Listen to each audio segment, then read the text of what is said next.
سورۃ الصافات آیت نمبر 83۔ اعوذ باللہ من الشیطان الرجیم، بسم اللہ الرحمن الرحیم۔ وَإِنَّ مِن شِيعَتِهِ لَإِبْرَاهِيمَ لَإِبْرَاهِيمَ لا ابراہیم نہیں پڑھنا، لَإِبْرَاهِيمَ اذ جاء ربه بقلب سلیم اذ قال لأبیہ وقومہ ماذا تعبدون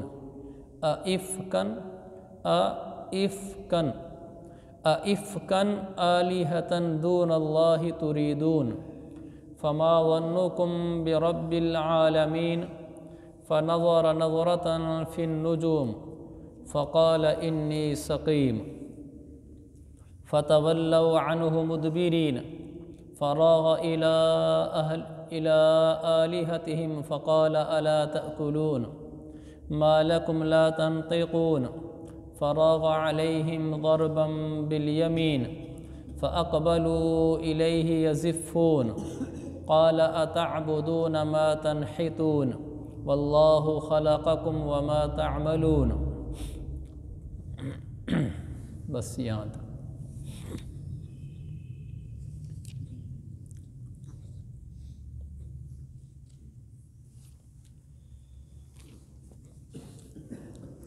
ان آیات میں ابراہیم علیہ السلام کا تذکرہ ہے۔ آخری ایک آیت میں نے چھوڑی ہے، وہ بھی ساتھ ملا لیں تو یہ ایک واقعہ ابراہیم علیہ السلام کا مکمل ہو جاتا ہے۔ پھر آگے دوسرا واقعہ ہے ان کا، یعنی یہاں پر سیدنا ابراہیم علیہ السلام کے دو واقعات بیان ہوئے ہیں، اور ان واقعات میں ہمارے لیے بہت زیادہ دروس زندگی ہیں۔ ہمیں اپنی زندگی میں بہت کچھ ان واقعات سے سیکھنے کو ملتا ہے۔ ایک تو یہ واضح رہے کہ قرآن مجید کے واقعات بطور قصہ کہانی کے منقول نہیں ہوتے۔ عام طور پر جن کتابوں میں بھی واقعات لکھے ہوتے ہیں اس کا طرز قصے اور کہانی کا ہوتا ہے، چنانچہ واقعہ بھی اس طرح نہیں لکھا ہوتا عام کتابوں میں۔ عام کتابوں میں یہ دستور ہے کہ یوں شروع کرتے ہیں کہ ایک دفعہ کا دستور ہے، یا ایک دفعہ کا ذکر ہے، یا ایک بادشاہ رہتا تھا، اس کی رعایت تھی۔ وہ پورا ایک مربوط طریقے سے واقعے کے ساتھ واقعہ جوڑتے جوڑتے آخر تک پوری کہانی لے جاتے ہیں۔ قرآن ایسے بیان نہیں کرتا۔ قرآن پورے واقعہ کا ایک آدھ ٹکڑا اٹھاتا ہے، وہ بات کر دیتا ہے، باقی اس میں درمیان سی بہت ساری باتیں قرآن جن کی زیادہ ضرورت نہیں ہوتی ان کو چھوڑ دیتا ہے، بس مرکزی نکات واقعے کے بیان کرتا ہے۔ پھر واقعہ بھی تسلسل کے ساتھ، ترتیب کے ساتھ ایسے ہی جڑتا چلا جائے، درمیان میں اور کوئی بات نہ آئے، ایسا بھی نہیں کرتا قرآن۔ چھوٹا سا واقعہ بیان کرے گا، چھوٹی سی بات کرے گا، پھر قرآن کہے گا اِنَّا كَذَلِكَ نَجْزِي الْمُحْسِنِينَ، ہم نیکوں کو ایسے ہی بدلہ دیتے ہیں۔ ساتھ ساتھ تربیت کرتا چلا جاتا ہے کہ دیکھو انہوں نے نیکی کی، ہم نے ان کو یہ بدلہ دیا۔ آگے کوئی بری بات آ جائے گی، کسی نے کوئی برا جملہ کہہ دیا تو قرآن وہاں ڈرا بھی دے گا کہ ان لوگوں کا انجام بہت برا ہوتا ہے۔ چونکہ قرآن کتاب نصیحت ہے، کتاب قصص اور واقعات نہیں ہے، اس لیے قرآن نصیحت کے پیش نظر واقعات کے ٹکڑے نقل کرتا ہے جن سے ہمیں نصیحت دینی مقصود ہوتی ہے۔ محض قصے کہانیاں بیان کرنا ہرگز مقصود نہیں۔ پورے قرآن میں صرف ایک قصہ ایسا ہے جس کو قرآن نے ایک ہی جگہ پر پورا قصہ بیان کیا ہے، ورنہ قرآن میں جتنے قصے ہیں سب ٹکڑے ٹکڑے ہیں۔ مثلا موسیٰ علیہ السلام کا تذکرہ، عیسیٰ علیہ السلام کا تذکرہ، فرعون کا تذکرہ، قوم ہود کا تذکرہ، قوم نوح کا تذکرہ، ان کے تذکرے پورے قرآن میں کئی جگہوں پر ہیں، کہیں کوئی ٹکڑا کہیں کوئی ٹکڑا۔ لیکن ایک سیدنا یوسف علیہ السلام کا واقعہ ہے جو واقعہ قرآن نے اکٹھے ہی پورا بیان کیا ہے، اور وہ کہیں اور بیان نہیں کیا، بس ایک ہی جگہ پر بیان کر دیا ہے۔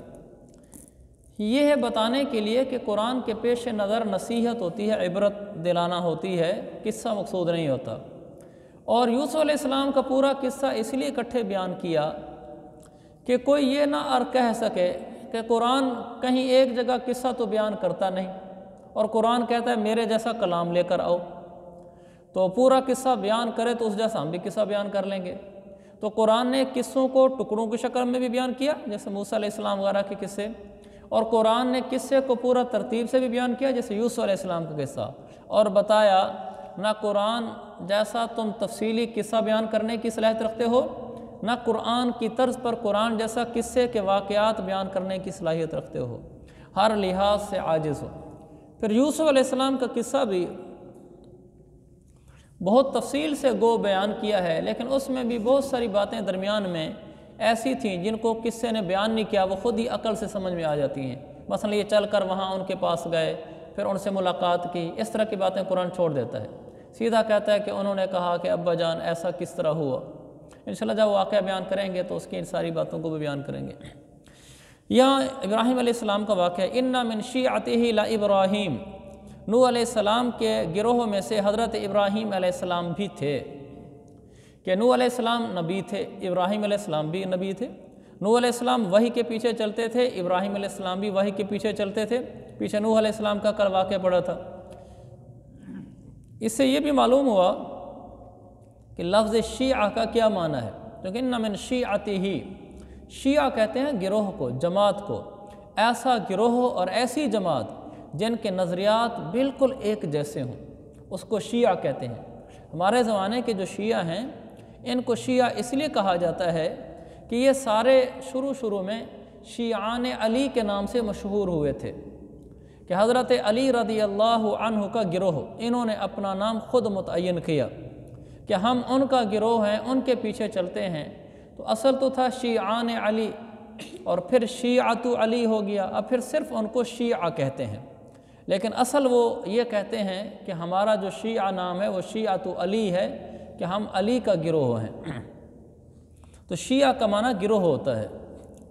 وَإِنَّ مِن شِیعَتِهِ لَإِبْرَاہِیم وَإِذْ جَاءَ رَبَّهُ بِقَلْبٍ سَلِیم، جب وہ اپنے رب کے پاس صاف ستھرا دل لے کر آئے۔ اس سے معلوم ہوا رب تک پہنچنے کا راستہ یہ کہ دل صاف ستھرا ہو، جس کا دل صاف ستھرا نہ ہو وہ اللہ تک نہیں پہنچ سکتا۔ اور آج کم قسمتی سے میں بھی انہی میں شمار ہوں، ہم اس غلط فہمی کا شکار ہو گئے، ہم یہ سمجھنے لگے کہ اللہ تک پہنچنے کا راستہ عبادت ہے، نماز، روزہ، تلاوت، داڑھی، ٹوپی، یہ راستہ ہے اللہ تک پہنچنے کا۔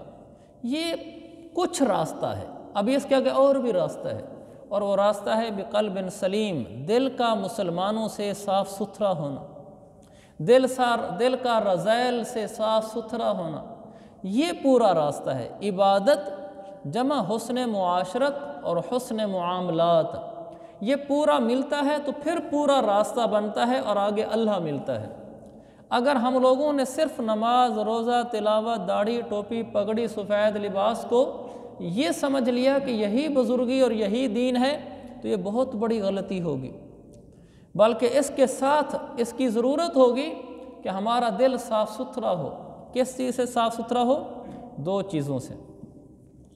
نمبر 1، غلط عقائد، غلط نظریات، غلط جذبات سے، شرک نہ ہو، ریاکاری نہ ہو، عجب نہ ہو، کبر نہ ہو، اکڑ خانی نہ ہو، ان چیزوں سے دل خالی ہو، مال کی محبت نہ ہو، لوگوں کے مالوں پہ نظر نہ ہو، اور آدمی کے اندر استغنا ہو، استعفاف ہو، صفات باطنیہ جس کو علماء بیان کرتے ہیں، زہد ہو، دنیا سے بے رغبتی ہو۔ دل جب ان ساری گندگیوں سے پاک ہو کر صاف ستھرا ہو جائے گا پھر ہی اللہ تک پہنچے گا۔ اگر نماز، روزہ، داڑھی، ٹوپی، تلاوت ہے جو کہ ضروری ہے، اگر یہ ہے اور دل صاف نہیں ہے، دل میں پھر بھی دنیا کی حرص ہوس ہے، دنیا کے پیچھے مرتا ہے، دنیا کی چیزوں کو للچئی ہوئی نظروں سے دیکھتا ہے، مال کے پیچھے سارا دن سرگرداں رہتا ہے، اس کے لیے اس کا وقت نہیں ہے کہ عبادت کے لیے کچھ اللہ کے لیے یکسو ہو کر بیٹھ جایا کرے، اس کے دل میں دنیا بھری پڑی ہے، اور دنیا کے بڑے آدمی کو اصل میں یہ بڑا سمجھتا ہے، دنیا میں چھوٹے آدمی کو یہ چھوٹا سمجھتا ہے، جس کے پاس دنیا زیادہ ہو اس کو یہ مقام دیتا ہے، جس کے پاس دنیا تھوڑی ہو اس کو یہ کوئی حیثیت نہیں دیتا۔ اس کے دل کی علاج کی ضرورت ہے، دل ان ساری چیزوں سے خالی ہو۔ صحابہ میں زہد بھرا ہوا تھا، دنیا سے بے رغبتی بھری ہوئی تھی، اخلاص بھرا ہوا تھا۔ اخلاص کا تو میرے عزیز بھائیو ایک ہی حل ہے، ایک ہی طریقہ ہے اخلاص لانے کا، اور وہ بڑا آسان سا ہے۔ کوئی مشکل بھی نہیں ہے، وہ یہ ہے کہ لوگوں کے ہاتھ میں کچھ نہیں ہے، بس یہ نقطہ پکا ہو جائے، اخلاص ہی اخلاص ہے۔ آدمی ریاکاری کس لیے کرتا ہے؟ اس لیے کرتا ہے کہ تاکہ فلاں آدمی میری عزت کرے۔ عزت اللہ کے ہاتھ میں، لوگوں کے ہاتھ میں؟ تو ہو سکتا ہے آپ ریاکاری کریں پر اللہ عزت بھی نہ کرے۔ یا آدمی ریاکاری کرتا ہے ذاتی مفادات کی خاطر، ذاتی اغراض، دنیاوی اغراض کی خاطر، کہ میں اس کو نیک بن کر دکھلا دوں، یہ مجھے مقام دے گا اور اس سے مجھے کوئی دنیاوی فائدہ پہنچ جائے گا۔ جب یہ سمجھتے ہیں آدمی کہ میں اس کے قریب نیک بن جاؤں تاکہ مجھے اس سے کوئی دنیاوی فائدہ پہنچے، کوئی مالی فائدہ پہنچے، مال اللہ دیتا ہے یا لوگ دیتے ہیں؟ تو جب اللہ دیتا ہے پھر ریاکاری کرنے کی کیا ضرورت ہے؟ یا تو لوگوں کے ہاتھ میں ہماری عزت ہو، یا تو لوگوں کے ہاتھ میں ہمیں مالی نفع پہنچانا ہو، یا تو لوگوں کے ہاتھ میں ہمارا کام بنانا ہو، پھر تو چلو ہم کریں لوگوں کے لیے، چلو میرا کوئی نہ کوئی کام بن جائے گا۔ جب لوگوں کے ہاتھ میں کچھ نہیں ہے تو پھر یہ بے سمجھی اور نادانی کرنے کی کیا ضرورت ہے کہ اپنے عملوں کو لوگوں کے لیے کیا جائے؟ ضائع کرنے والی بات ہے۔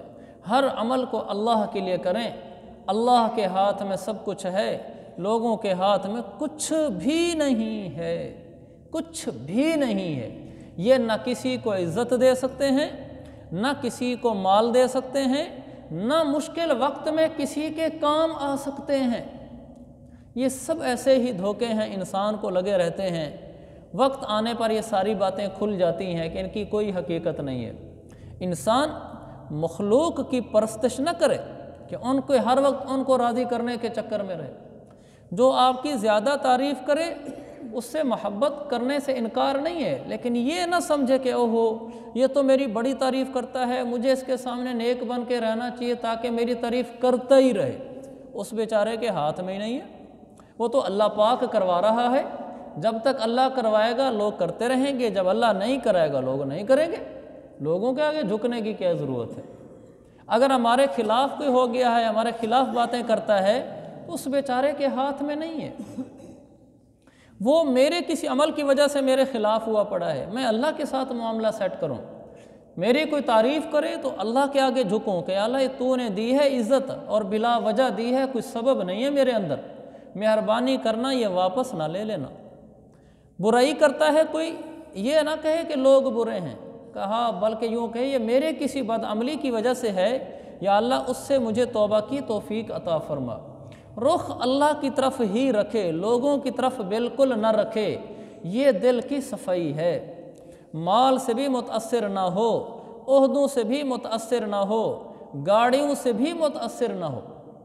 کسی کی بڑی گاڑی ہے، بڑی کوٹھی ہے، بڑا گھر ہے، کیا ہو گیا ہے؟ بڑی گاڑی ہے مطلب لوہا زیادہ ہے، بڑا گھر ہے مٹی اور پتھر اور اینٹیں زیادہ ہیں اس کے پاس، اس سے کیا فرق پڑتا ہے؟ انسان بڑا بنتا ہے اعمال سے، انسان بڑا بنتا ہے اعمال سے، چیزوں سے نہیں بنتا۔ چیزوں سے بننا ہوتا تو کیسر و کسریٰ کے پاس مال زیادہ تھا، سرکار کے پاس تو کچھ بھی نہیں تھا۔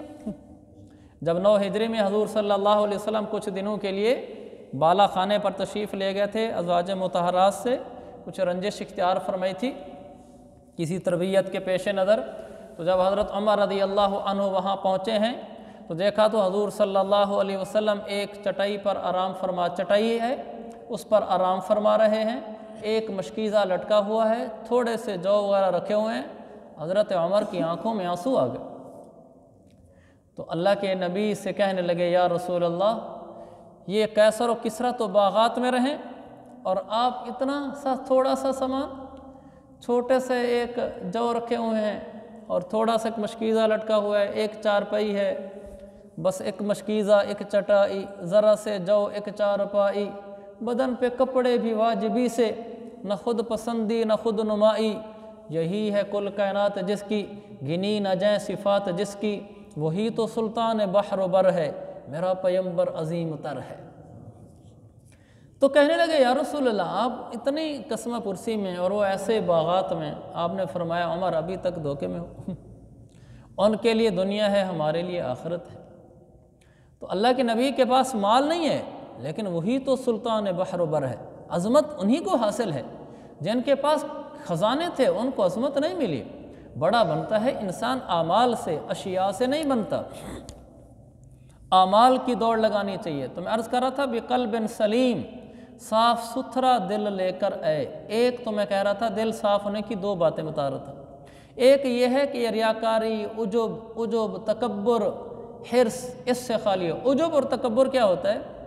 عجب یہ ہے کہ اپنے آپ کو خود ہی اندر اپنے آپ کو اچھا سمجھتے رہنا، باہر سے تو عاجزی دکھلاتے رہنا، لیکن اندر ہی کوئی چیز بنے پھرنا کہ میں بڑی چیز ہوں، میرے جیسا کوئی نہیں ہے، یہ عجب ہے۔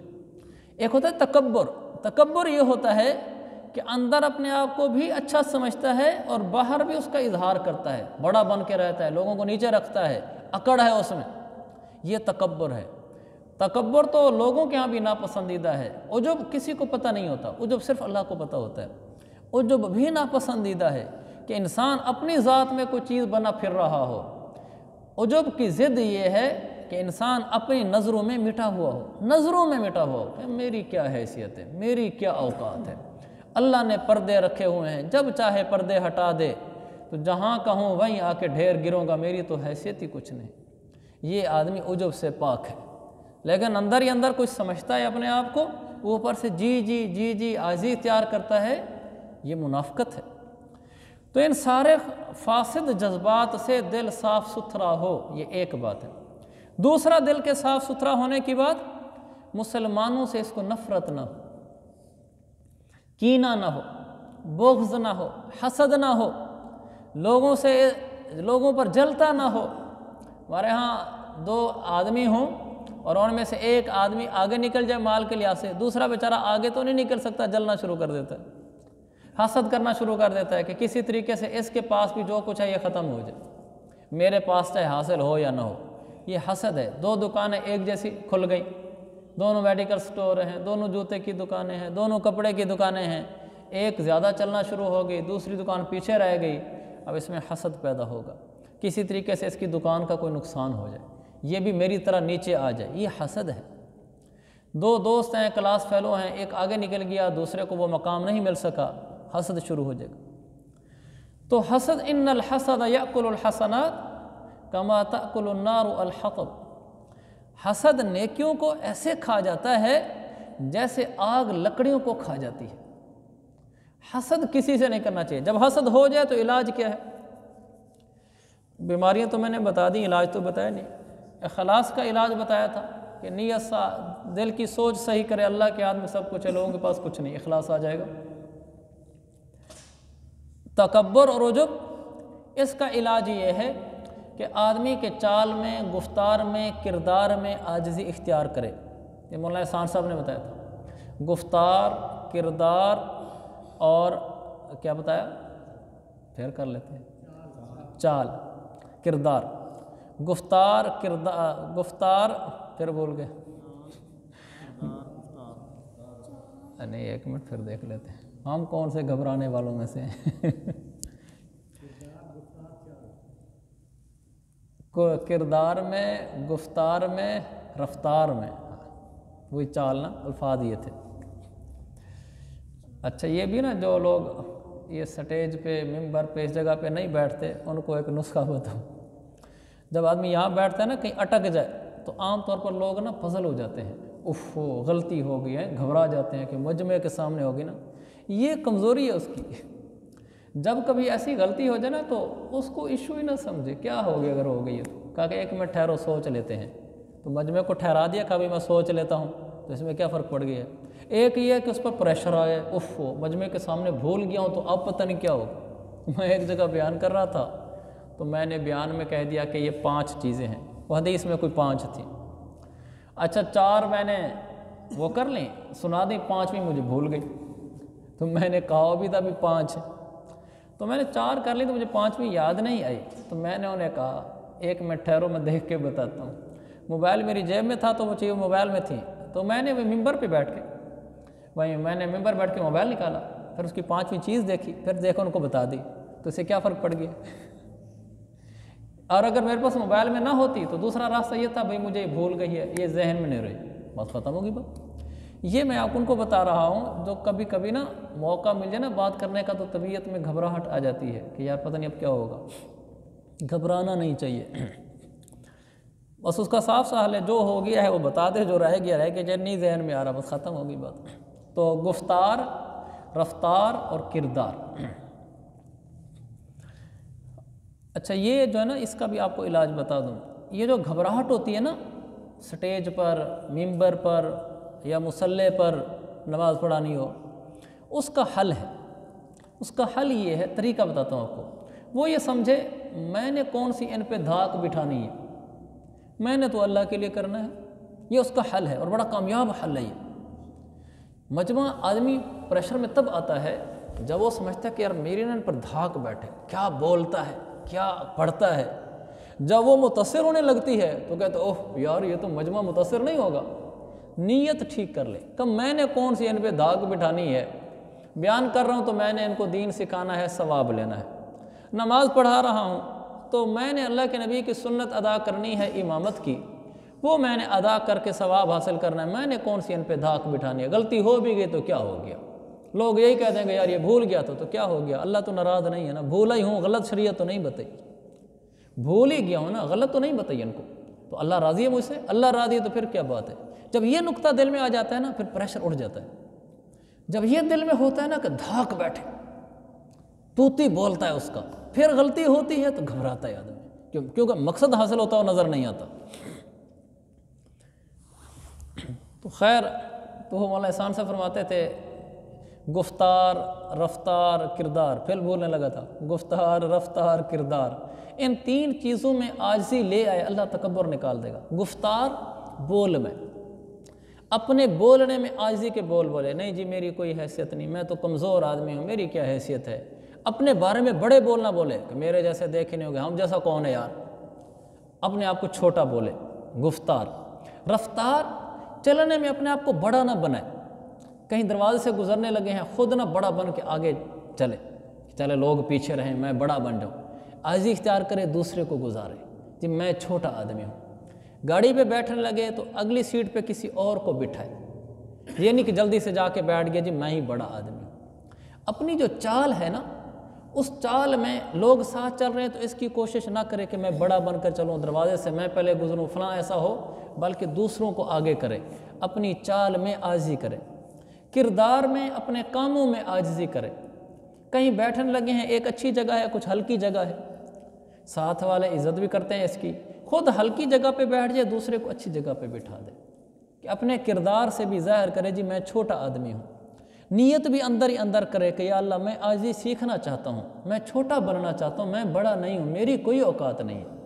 تو جب یہ تین کام کرے گا نا، گفتار، رفتار، کردار میں عاجزی، تو پھر اس کو عاجزی آ جائے گی، پھر اس میں عاجزی آئے گی. جب نیت ہی نہیں ہوگی، ان کی مشق ہی نہیں کرے گی، پھر نہیں آئے گی. تو میں یہ چیزیں آج میں نے گھڑی پہ ٹائم لگانا بھول گیا. تو یہ مدثر بھائی یہ دیکھنا اس پہ کتنے منٹ ہو گئے. آج وہ میں نے سٹاپ واچ لگا ہی نہیں، ایسے ذہن میں رہا. 23 ٹھیک. تو میرے عزیز بھائیو میں کہہ رہا تھا کہ دل جو ہے نا ان برے جذبات سے بھی خالی ہو. آخری بات میں یہ کر رہا تھا کہ دل حسد سے بھی خالی ہو. اس کا علاج کیا ہے؟ ریاکاری کا علاج میں نے عرض کیا اور تکبر کا علاج کا عرض کیا. دل حسد سے خالی ہو، دوسرے کے بارے میں حسد آ جاتا ہے، اس کا علاج کیا ہے؟ اس کا علاج یہ ہے، جس آدمی کے بارے میں آپ کو نفرت آ گئی ہے، بغض آ گیا ہے، کینہ آ گیا ہے، حسد آ گیا ہے، اس کا علاج یہ ہے کہ آپ اس کے حق میں دعا کریں. جس چیز پر آپ کو نفرت ہے، غصہ ہے، جس چیز پر آپ کو حسد ہے، اسی کی دعا کریں. مثلا اس کی بھی دکان، میری بھی دکان، وہ آگے بڑھ گیا، اب میں دعاؤں میں کہوں یا اللہ اس کی دکان کو اور ترقی دے. ساتھی ہے وہ آگے نکل گیا، اچھی جاب لگ گئی، یا اللہ اس کو اور اس سے بھی اچھی جاب دے.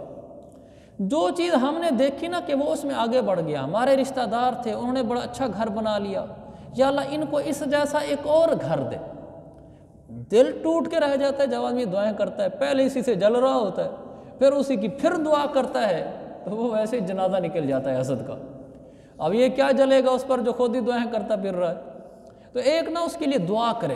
جس چیز پر حسد، جس انسان سے نفرت، کینہ، بغض، اسی کی دعائیں کریں.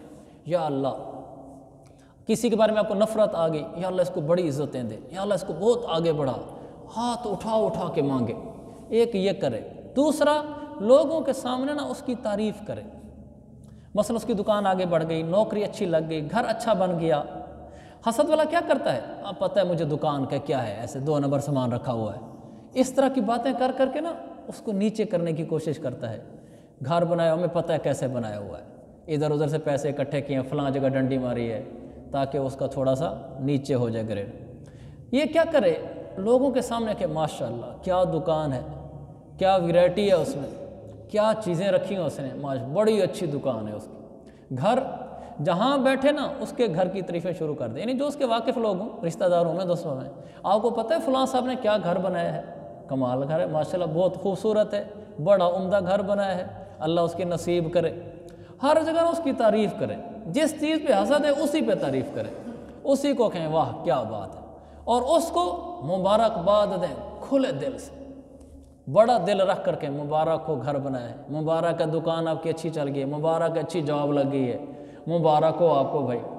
تو یہ 3 کام کر لینا حسد کی ماں مر جائے گی. لیکن مشق کی ضرورت ہوتی ہے، دل نہیں کرتا یہ کام کرنے کو. تو اس کے حق میں دعائیں کریں، اس کے منہ پہ اس کی حوصلہ افزائی کریں، اور پیٹھ پیچھے اس کی ان چیزوں کی تعریفیں کریں. جہاں بیٹھے تعریفیں شروع کر دے. انشاءاللہ 3 دن بھی نہیں گزرنے پائیں گے، شیطان کہے گا بس کر، نہیں اب تجھے اس گناہ میں ڈالتا حسد کے میں، صاف ہو جائے گا. ہم کیا کرتے ہیں؟ اور اس کو ہم ہوا دیتے ہیں، اس کے بارے میں دعا نہیں کرتے، الٹا اس کے خلاف باتیں کرتے ہیں. کوئی اس کے خلاف مل جائے اس کے حامی بن جاتے ہیں، تو حسد پنپتا رہتا ہے، پروان چڑھتا رہتا ہے، اور پختہ ہوتا رہتا ہے. تو اپنے علاج میرے عزیز بھائیو خود کرنے ہوتے ہیں. ہم نے اپنے آپ کو خود سنوارنا ہے، اس لیے کہ ہم نے اللہ کے بارگاہ میں پیش ہونا ہے. ہم نیک بن کر پیش ہونا چاہتے ہیں، صاف ستھرے دل والے اللہ کے پاس جانا چاہتے ہیں. قرآن دوسری جگہ الا من اتى اللہ بقلب سلیم، جو صاف ستھرا دل لے کر آتا ہے اسے اللہ کا قرب اور جنت ملتی ہے. تو ہمارا آج کا درس یہ ہے اذ جاء ربہ بقلب سلیم. ہمارا دل سلیم ہو، صحیح سالم ہو، صاف ستھرا ہو، کسی مسلمان سے نفرت نہ ہو. اسی میں مذہبی نفرت بھی ہے، سیاسی نفرت بھی ہے، خاندانی نفرت بھی ہے.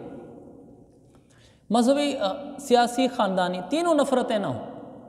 سیاسی نفرت کیا ہے؟ سیاسی نفرت یہ ہے کہ آدمی دوسری پارٹی سے جس سے اتفاق نہیں ہے اس کے خلاف بے تکے بول بولے. ایک آدمی پی ٹی آئی کا ہے، اس کو نون سے اختلاف ہے، دوسرا نون کا ہے، اس کو پی ٹی آئی سے اختلاف ہے. یہ ہر انسان ایک پارٹی کا نہیں ہو سکتا، یہ فطری چیزیں، اختلاف ضرور ہوگا، لیکن آپ نہ ان سے نفرت نہ کریں. آپ جس پارٹی کے ہیں اسی کے رہیں، کیونکہ آپ کو یہ صحیح لگتی ہے. آپ دوسرے سے نفرت نہ کریں. آپ اس کے بارے میں جو بولنا چاہتے ہیں بولیں، لیکن حدود میں، جس کا آپ قیامت والے دن اللہ کے ہاں جواب دے سکیں. آپ نے کہا عمران خان ایسا ہے، جو جملہ آپ نے کہا ہے کل قیامت والے دن آپ اللہ کو جواب دینا، یہ ذہن میں رکھنا کہ میں نے جو کہا تھا جواب دے سکوں گا. آپ نے کہا نواز شریف ایسا ہے، ایسا ویسا ہے. آپ نے جو کہا ہے یہ کل قیامت والے دن جب اللہ آپ سے پوچھے گا ما یلفظ من قول الا لدیہ رقیب عتید، کہ اللہ ہر بول کا حساب لے گا، تو کیا آپ اس کا جواب دے سکیں گے جو آپ نے اس کے بارے میں کہا؟ اگر دے سکتے ہیں ٹھیک ہے بولیں، نہیں تو پھر احتیاط سے بولیں. دل صاف رکھیں، نفرت نہ کریں، احتیاط سے بولیں. ایسی مذہبی نفرت ہے، کسی مسلک کے خلاف، کسی فرقے کے خلاف بات کریں تو پھر سوچ کے کریں، کل اللہ کو جواب دے سکیں گے. افسوس ہے ہم مسلمان ہو کر مسلمانوں سے نفرت کرتے ہیں. اللہ کے نبی کافروں سے محبت کرتے تھے. عبداللہ بن ابی بن سلول کو آپ نے اپنے پانی کا جھوٹا دیا، اپنا کرتا اتار کر دیا، منافقوں کا سردار ہے. اور ہم اپنے مسلمان بھائی سے جس کا مسلک مجھ سے تھوڑا سا مختلف ہے سلام نہیں کرتے، نفرت کرتے ہیں، صحیح رخ سے نہیں ملتے. یہ کیسا اسلام ہے؟ یہ کون سا دین ہے کہ آپ کو مسلمان کے ساتھ بھی محبت سے ملنے کی ہمت نہیں ہے؟ جتنے ہیں ہمارے بریلوی ہیں، دیوبندی ہیں، اہل حدیث ہیں، ہم سب مسلمان ہیں، سارے جنتی ہیں، یہ سب جنتی ہیں، یہ سب اہل سنت والجماعت ہیں. ہاں تھوڑے بہت اختلافات ضرور ہیں، بعض جگہ کمیاں کوتاہیاں بھی ہیں، اس کا انکار نہیں ہے، لیکن نفرت غلط ہے. اور ان کو گمراہ فرقہ کہہ کر ایسے بنا دینا جیسے وہ جنت میں جائیں گے نہیں، یہ زیادتی ہے. تو میرے عزیز بھائیو، مسئلے کی اختلاف ہو جاتا ہے لیکن نفرت نہ، محبت سے ملیں، سب کو گلے لگا کر ملیں۔ اور تیسرا خاندانی نفرت، چاچو ماموں سے کوئی اونچ نیچ ہو جاتی ہے، خالہ سے ہو جاتی ہے، گھر والوں سے ہو جاتی ہے، بچوں سے ہو جاتی ہے، نفرت نہ کریں۔ چاچو چاچو ہوتا ہے چاہے زیادتی کر جائے، خالہ خالہ ہوتی نہیں، چاچو چاچو نہیں ہوتا، چاچو باپ ہوتا ہے۔ العم سن والاب حدیث ہے، باپ چچا باپ کی طرح ہوتا ہے، خالہ خالہ نہیں ہوتی، خالہ ماں ہوتی ہے۔ الخالۃ بمنزلۃ الام، اللہ کے نبی نے فرمایا خالہ ماں کی طرح ہوتی ہے۔ تو اس لیے ان رشتہ داروں سے محبت ہو۔ تو پھر آخری میری گزارش یہ ہے میرے عزیز بھائیو، سیاسی نفرت نہ کرنا۔ آپ کو مل جائے نا پی ٹی آئی کا، نون کا، پی پی کا، جو آپ سے مخالف ہے، گلے لگا کے ملنا، محبت سے ملنا، عزت دینا، مسلمان بھائی ہے ہمارا۔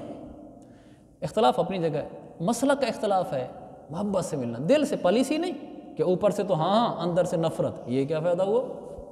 اندر سے محبت، ہمارا بریلوی بھی ہمیں ملے، اہل حدیث بھی ملے، دل سے محبت، گلے لگا کے اس کا اکرام کرنا، اس کی عزت کرنا، محبت کرنا، مسلمان ہے، اللہ رسول کو راضی کرنے کا جذبہ رکھتا ہے، ہمیں اس سے محبت ہونی چاہیے، ایسی خاندانی نفرت بھی نہیں ہونی چاہیے۔ اللہ تعالیٰ عمل کی توفیق دے۔ اس نے بتایا تو تھا 23 منٹ ہو گئے تھے، مجھے ادھر یاد نہیں رہا یہاں کتنے ہو گئے تھے، بس جتنے ہو گئے اللہ قبول میں۔ دیکھو بھائی کتنے منٹ ہو گئے، 30 کراس نہیں ہو گئے؟ اچھا 1 منٹ اوپر ہو گیا، چلو 1 منٹ معاف کرنا جی۔